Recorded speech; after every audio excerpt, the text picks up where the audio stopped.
Supreme कोर्टामध्ये supreme सुनावणी सुरू आहे आणि त्या संदर्भातली एक महत्त्वाची अपडेट, निवडणुकीला कुठलीही स्थगिती नाही। आताची महत्त्वाची बातमी, कोर्टाने हे म्हटलेलं आहे निवडणूक कार्यक्रम सुरूच राहील असं कोर्टाने म्हटलेलं आहे। निवडणुकीला कुठलीही स्थगिती नाही असं कोर्टाने स्पष्ट केलेलं आहे। खरं तर स्थानिक स्वराज्य संस्थांच्या निवडणुकीवर टांगती तलवार होती, मात्र आता कोर्टाने या सुनावणी दरम्यान स्पष्टपणे सांगितलेलं आहे निवडणुकीला कुठलीही स्थगिती दिली जाणार नाही, निवडणूक कार्यक्रम सुरूच राहील असं म्हटलेलं आहे। आणि त्यामुळे अतिशय महत्त्वाची अशी ही अपडेट आहे। सध्या सुप्रीम कोर्टामध्ये या संदर्भात सुनावणी सुरू आहे। ज्या ठिकाणी आरक्षणाची 50% मर्यादा ओलांडली गेलेली आहे त्या संदर्भातली सध्या सुनावणी सुरू आहे। या निवडणुकांना स्थगिती मिळेल की काय अशी शक्यता असताना आता कोर्टाने या संदर्भात सुनावणी पुढल्या जानेवारी महिन्यामध्ये होणार आहे असं सांगितलेलं आहे। त्यामुळे 2026 जानेवारीमध्ये ही सुनावणी होणार आहे। नगर परिषद निवडणुका या ठरलेल्या वेळातच होणार आहे। या निवडणुकीला कुठलीही स्थगिती नाही असं कोर्टाने स्पष्टपणे सांगितलेलं आहे। त्यामुळे या निवडणुकांवरची जी टांगती तलवार होती, जे भवितव्य अधांतरी होतं ते आता क्लिअर झालेलं आहे, चित्र स्पष्ट झालेलं आहे। पुढली सुनावणी 21 जानेवारीला होणार आहे। अधिक माहितीसाठी आपण थेट जाणार आहोत आमच्या प्रतिनिधी उर्वशी खुनाकडे। उर्वशी, जी टांगती तलवार होती ती आता न्यायालयाने हटवलेली आहे, क्लिअर केलेलं आहे की निवडणुका ठरलेल्या वेळेतच होणार आहेत। नक्कीच जे आहे निवडणुका होणाऱ्या वेळातच होणार आहे हे सांगण्यात येत आहे। आणि पुढील सुनावणी जी आहे ती 21 जानेवारीला होणार आहे, म्हणजे 2026 ला होणार आहे। आणि महत्त्वाचं म्हणजे हे की ज्या निवडणुका आता सध्या सुरू आहेत त्याच्यावरती कोणताही म्हणजे त्याला कुठेही हात न लावता ते तसेच चालत राहणार आहे। मात्र 50% आरक्षणावरती जी आता सुनावणी आहे ती पुढे ऐकली जाणार असं सांगण्यात येत आहे।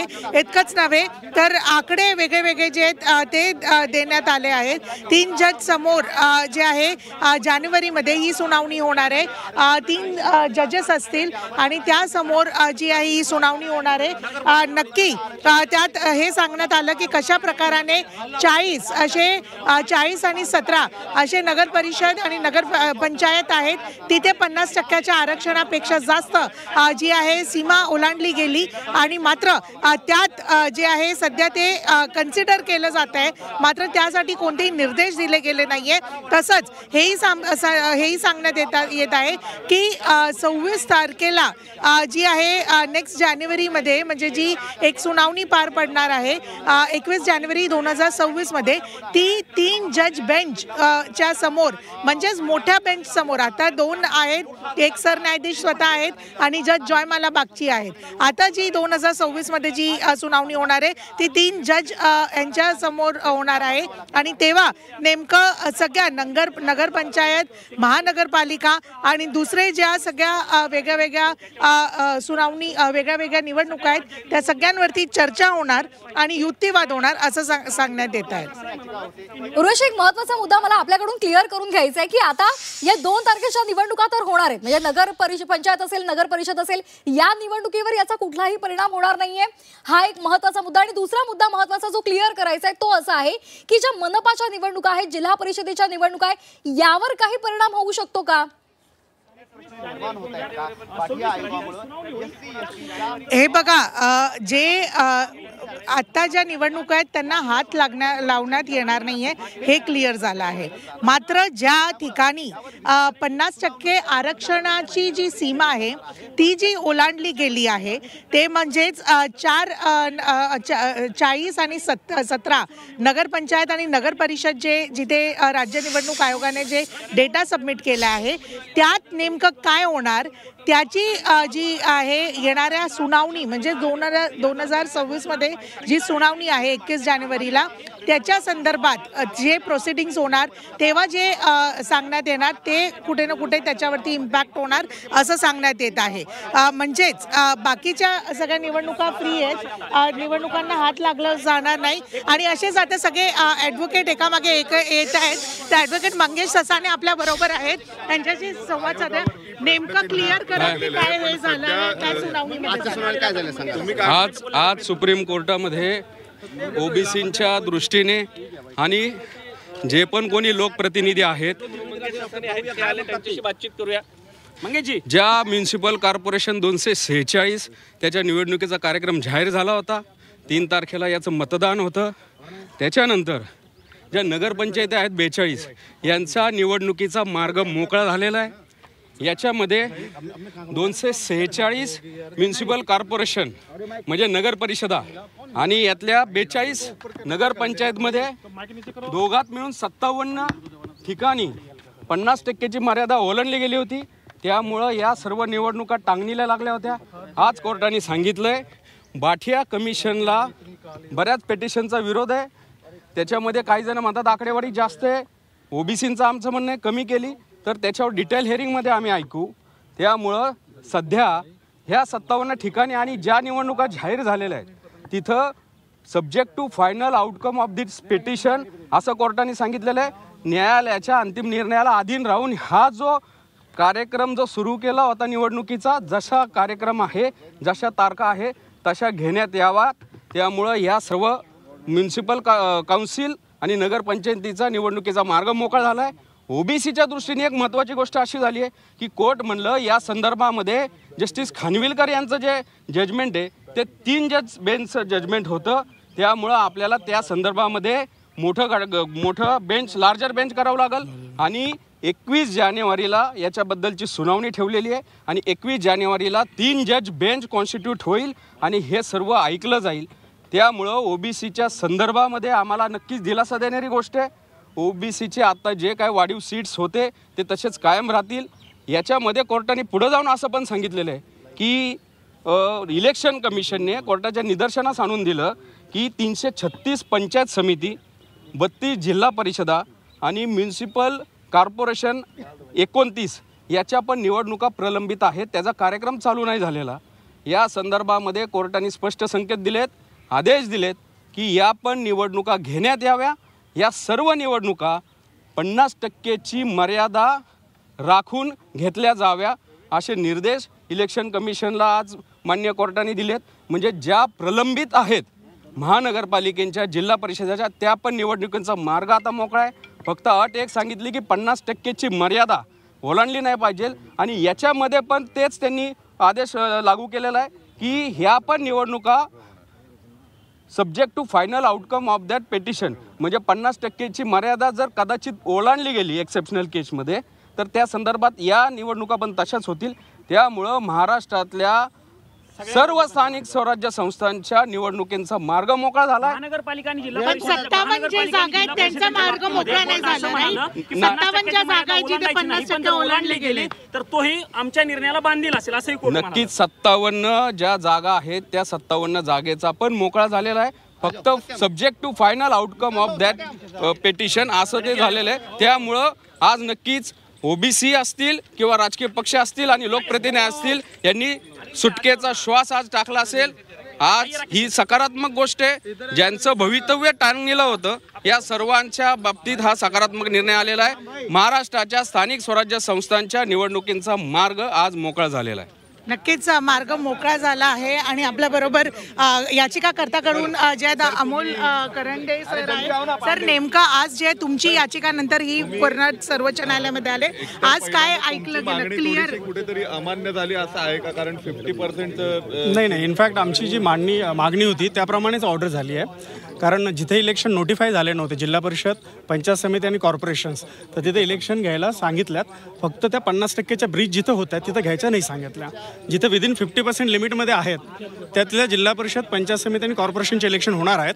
आणि ऑलरेडी ज्या म्युन्सिपल काउन्सिल आणि नगरपंचायताचं इलेक्शन नोटिफाय झालं आहे तिथल्या पण सब्जेक्ट टू आउटकम केला जिथे ब्रीच होत आहे. 57 जे जागा आहेत हां, तिथे सब्जेक्ट टू आउटकम, तिथे सब्जेक्ट टू आउटकम होणार ते इलेक्शन.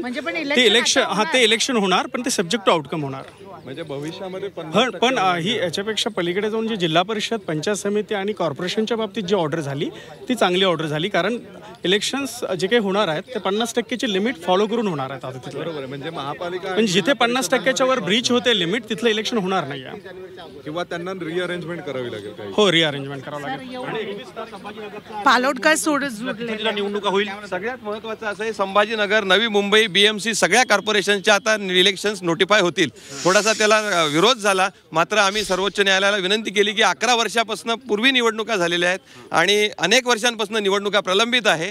त्यामुळं आता सर्वोच्च न्यायालयाने याची दखल घेऊन त्वरित महानगरपालिका जाहीर झालेल्या नाही आहेत ती 50% आरक्षणाची मर्यादा ओलांडणाऱ्या असतील की खास करून जिल्हा सगळ्या निवडणुका ज्या आहेत महानगरपालिकेच्या त्याच्यात फक्त 2 महानगरपालिका ह्या 50% मर्यादा ओलांडतात, नागपूर आणि चंद्रपूर. जेव्हा हे सर्वोच्च न्यायालयाच्या लक्षात आलं बाकी ठिकाणी ती ओलांडल्या जात नाही. जिल्हा परिषद आणि पंचायत समित्यांमध्ये सुद्धा 50% आरक्षणाची मर्यादा ठेवूनच निवडणुका नोटिफाय करायला लागतील जर करायच्या असतील तर. आणि जो प्रोग्राम सुरू आहे त्यात मात्र जे दिलंय तसंच आरक्षण राहील. जिल्हा परिषद आणि महानगरपालिकामध्ये जर पुढे गेले तर कोर्ट असंही म्हणालं की आमच्या त्या निर्णयाला ते निवडणुका देखील बांधील असतील.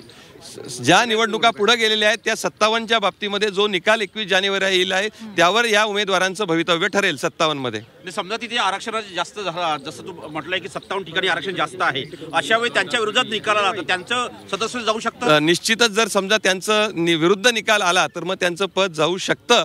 मात्र सद्यस्थितीमध्ये 21 जानेवारीला काय निकाल येतो यावर ते सर्वस्वी अवलंबून असेल. तर आपण जर सगळ्यात महत्त्वाचं आजच्या हिअरिंगमध्ये महाराष्ट्रासाठी खरोखरच एक ऐतिहासिक दिवस आहे की महानगरपालिका जिथे अनेक महानगरपालिकांच्या 11 वर्षापूर्वी निवडणुका झाल्या, 5 वर्ष झाले इथं प्रशासक आहेत अनेक महानगरपालिकांवर, त्या त्वरित नोटिफाय करायला सांगितलं. ज्यामध्ये BMCचा सुद्धा समावेश आहे. BMC आहे, पुणे आहे, नाशिक आहे, नागपूर, औरंगाबाद, छत्रपती संभाजीनगर या सगळ्या कॉर्पोरेशनचे नोटिफाय झालेले आहेत. सर सगळ्यात महत्त्वाचा प्रश्न असा आहे की 31 जानेवारी 2026 पर्यंत त्या निवडणुका पूर्ण करायच्या होत्या, त्याचं काय होणार आहे? आता ती मर्यादा जर राज्य निवडणूक आयोगाला जर समजा त्यामध्ये काही अडचण असेल तर त्यांना सर्वोच्च न्यायालयात अर्ज सादर करावा लागेल. पण आजची जी परिस्थिती पाहता त्वरित निवडणुका नोटिफाय करायला सर्वोच्च न्यायालयाने सांगितले असल्यामुळे राज्य निवडणूक आयोगाला आता कुठलाही पर्याय राहणार नाही. पण महत्त्वाचं म्हणजे जर बघितलं या सगळ्या याच्या निर्णयामध्ये सुप्रीम कोर्टाने स्पष्ट केलं की 3 सदस्यीय खंडपीठ असेल.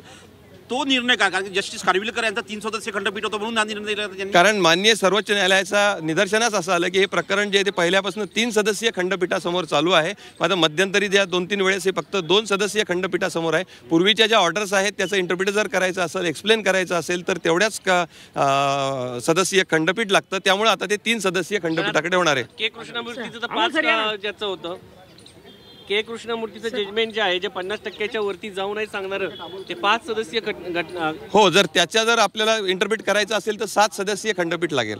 मग आता 3 सदस्यीय घटनापीठ कसं करू शकतं की 50%ची मर्यादा ओलांडल्यानंतर नाही, ते 3 सदस्यीय खंडपीठ ठरवणार नाही. 3 सदस्यीय खंडपीठ फक्त केवळ बांठी आयोगाच्या अहवालावर अंमलबजावणी करण्याच्या बाबतीत निर्णय देईल. त्याबद्दल जर त्यांना काही करायचं असेल तर मोठ्या सदस्याकडे पाठवावं लागेल. 50% आरक्षणाची मर्यादा ज्या 57 ठिकाणी ओलांडली गेली आहे त्याचा निर्णय कोण घेणार? ते 3 सदस्यीय खंडपीठ ठरवेल की या इलेक्शन्सचं काय करायचं. आणि जर त्यांना असं वाटलं की आरक्षणाची मर्यादा वाढवण्याबाबत काही ऐकायचं आहे तर ते 7 सदस्यीय खंडपीठाकडे प्रकरण वर्ग करतील. आयोगाच्या अनुषंगाने देखील चर्चा झाली. इंदिरा जयसिंग यांनी तो मुद्दा उपस्थित केला होता. बांटी आयोग त्यांना मान्य नाही असं त्यांचं म्हणणं होतं. पण न्यायालयाने सांगितलं की आम्ही याबाबत आता सविस्तर विचार करू पुढच्या तारखेला. थोडक्यात 57 ठिकाणीचे जे ओबीसी आहे त्यांचा जीव भांड्यात टाकणारा हा निर्णय सध्या तर निवडणुका होतील. सगळ्यात महत्त्वाचं एकच आहे, मी मगाशी म्हणल्याप्रमाणे भारतीय राज्यघटनेने दंडक घालून दिलेला आहे 5 वर्षाच्या आत निवडणुका होणं आवश्यक आहे. जर अशा प्रकारे जे राजकीय आणि सामाजिक लोकशाहीच्या दृष्टीने या निवडणुका होणं आवश्यक आहे ती जबाबदारी राज्य निवडणूक आयोगाची आहे. राज्य निवडणूक आयोग जे आहे त्या आपली जबाबदारी पार पडण्यामध्ये कसूर कुठली झाली नाही पाहिजे. आणि त्यांना जर समजा काही अडचण असेल तर अजूनही त्यांनी सर्वोच्च न्यायालयात अर्ज सादर करून डायरेक्शन्स घेतले पाहिजे. मात्र आजच्या निर्णयामुळे राज्य निवडणूक आयोगावर आता जबाबदारी आली की त्यांना लगेचच सगळ्या नोटिफाय कराव्या लागतील. ज्यांचा जीव भांड्यात पडला त्यांना दिलासा मिळाला असं म्हणावं लागेल. सद्यस्थितीत फक्त निवडणुका ज्या आहेत त्या चालू राहतील. कोर्टाने सांगितलं elections are taken for right since past 3 to 4 years. हे न्यायालयाचं हे स्पष्ट म्हणणं होतं की या निवडणुका प्रलंबित होता कामा नये. कारण जो डेमोक्रेसी आहे at root level it should be prevailed असं न्यायालयाचं म्हणणं होतं. त्यामुळे ही लोकशाही टिकवण्यासाठीच न्यायालयाने अशा प्रकारचे निर्देश आज दिलेले आहेत. माझ्याबरोबर ॲडव्होकेट देवदत्त पालोडकर जोडलेले आहेत. काय निर्णय होतोय, काय महत्त्वाचं म्हणजे जर बघितलं या सगळ्यांमध्ये अत्यंत महत्त्वाचं सोप्या शब्दात सर्वसामान्यांना सांगता येईल काय झालं होतं की जो चालू कार्यक्रम आहे तो सुरू ठेवावा आणि पुढच्या इलेक्शन्स नोटिफाय होऊ नये अशा साधारणतः प्रकारचा युक्तिवाद होता. मात्र माननीय न्यायालयाने आम्ही विनंती केली की महानगरपालिकांच्या बाबतीत जर विचार केला तर आताची महत्वाची बातमी, निवडणुकांना स्थगिती द्यायला कोर्टानं नकार दिलेला आहे. नगर परिषद नगरपंचायत निवडणुका या नियोजित वेळेतच होणार आहेत. मात्र या संपूर्ण प्रकरणाची सुनावणी ही पुन्हा एकदा येत्या नव्या वर्षात 21 जानेवारीला होणार आहे. त्यामुळे त्या 21 जानेवारीचा निर्णय नेमका काय होतो हे पाहणं महत्त्वाचं ठरणार आहे.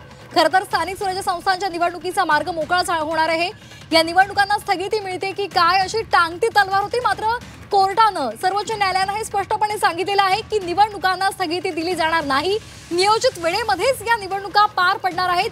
राज्य निवडणूक आयोगाला मात्र जिथे 50% मर्यादा ओलांडली गेलेली आहे तिथे पुन्हा एकदा तिथलं नियोजन करावं लागेल आणि 50%च्या आतच तिथलं आरक्षण बसवावं लागेल. आणि त्यानंतर आता 21 तारखेला जी निवडणूक होणार आहे त्याकडे सर्वांचंच लक्ष लागलेलं आहे. आता जी महत्त्वाची बातमी, निवडणुकांना स्थगिती मिळणार नाही. त्यामुळे आता तिथलं जे भवितव्य अधांतरी होतं ते आता चित्र स्पष्ट झालेलं आहे. निवडणुका मात्र होणार आहेत, पण 21 तारखेला या संदर्भातला काय निर्णय होतो हे पाहणं महत्त्वाचं ठरणार आहे. राज्य निवडणूक आयोगाला 50%च्या आतच त्या मर्यादेमध्येच तिथलं आरक्षण बसवावं लागणार आहे.